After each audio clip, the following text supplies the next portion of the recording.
7:07 de la mañana, estamos ya en ampliación de noticias, viernes 6 de febrero con Fernando y Ricardo. Muy buenos días, amigos. ¿Qué tal, Raúl, Fernando, amigos? Buenos días, bienvenidos. Bueno, buenos días. Se sigue despejando parcialmente el panorama en lo que se refiere a la convocatoria al diálogo nacional.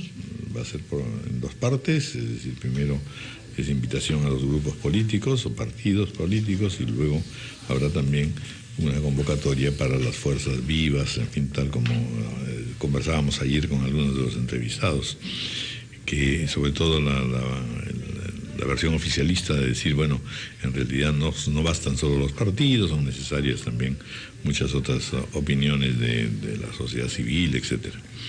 Están con nosotros el congresista Enrique Wong, presidente de la Comisión de Fiscalización de la Bancada de Solidaridad Nacional, y el congresista Manuel Langmer, de la Bancada de Acción Popular Frente Amplio, que participará también en el diálogo como Ciudadanos por el Cambio. Langmer, a ver, bienvenido, Manuel. Buenos días, un saludo a todos los amigos y a usted. Ciertamente Ciudadanos por el Cambio va a asistir, Salomón Lerner va a estar presente ahí. El formato hasta ahora no está claro del diálogo, pero sí se está clarificando el contexto de la crisis política en el cual se produce. Por eso es que no es casual que dos partidos ya anunciaron que no van a participar, el APRA y Fuerza Popular. Ahora, paradójicamente son los dos partidos que han votado todo este periodo por la política neoliberal. Son los partidos del MEF.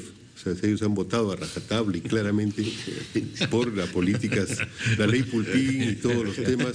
Bueno, seguro no, que no va a estar muy contento con esa idea. Por eso, pero... El APRA no votó por la ley Pulpín. Y se dividió el APRA.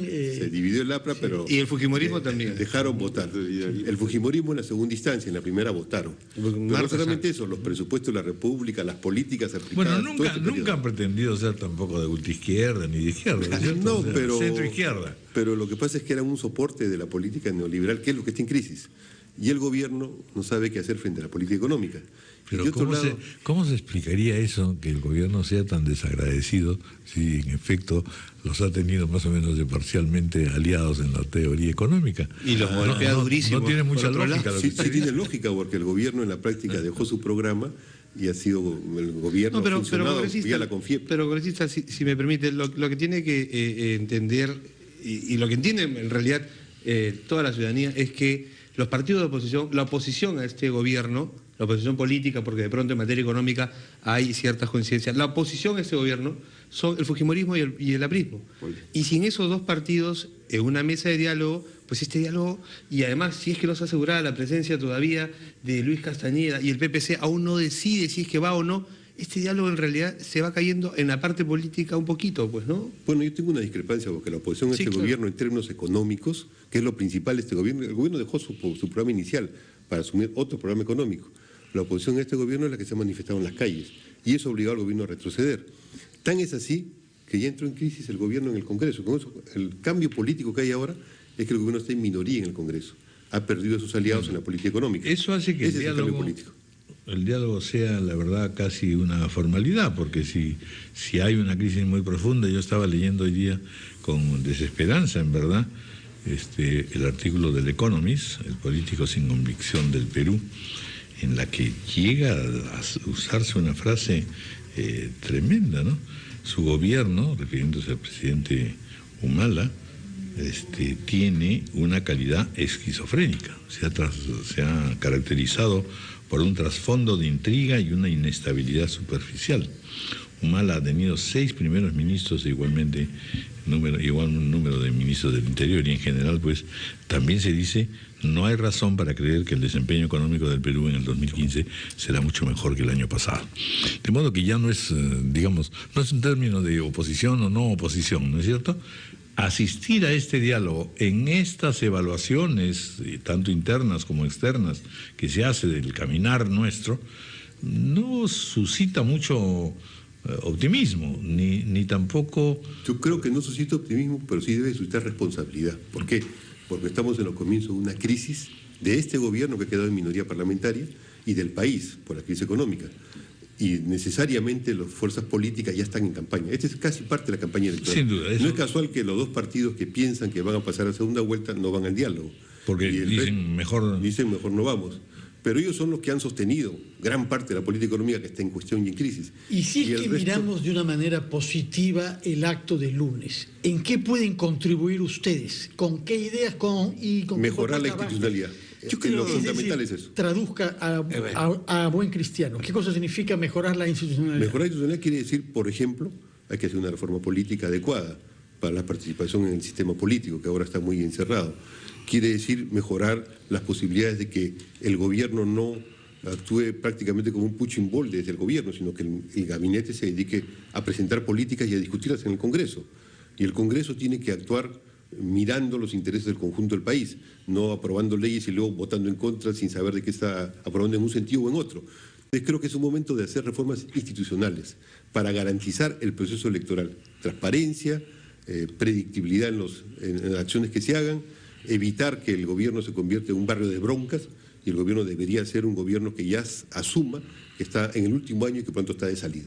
De hecho, quien quiere o forma parte o va a ir a conversar, pues está dando ya señales de que en efecto tiene la esperanza de que algunas cosas pueden tratarse, decirse con toda franqueza y a partir de eso, pues quizá tomar algunas resoluciones.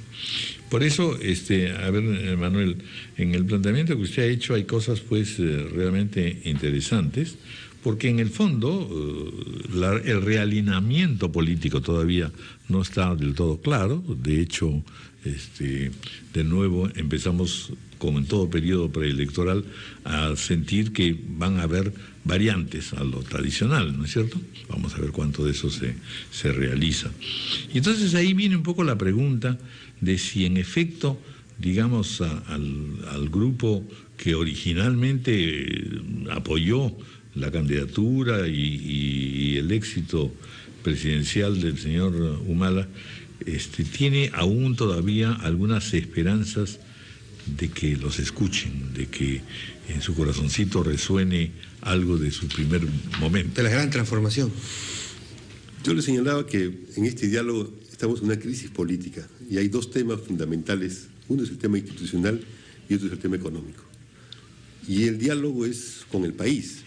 Va a estar el gobierno, pero yo del gobierno, francamente, creo que si hace algo, es cuando el país sale a las calles, es cuando el país se moviliza, es cuando se plantean los temas por la ciudadanía. Por eso, por ejemplo, en la parte económica, el gobierno ha dado más de 20.000 millones de soles al capital privado para los próximos 10 años. Y actualmente vivimos un año de recesión. Y va a ser muy grave este año hasta después de las elecciones. Entonces hay que plantear medidas que permitan, junto con el cambio institucional, garantizar que el país no se produzca un desmadre. No puede ser, por ejemplo, que... ¿En qué consistiría ese desmadre? A ver. Por ejemplo, la recesión está clara. ¿Qué va a ocurrir con la inversión pública que ha sido la principal dinamizadora y que se ha cortado? Gobiernos regionales, municipales, el Estado en el país ha disminuido su inversión pública.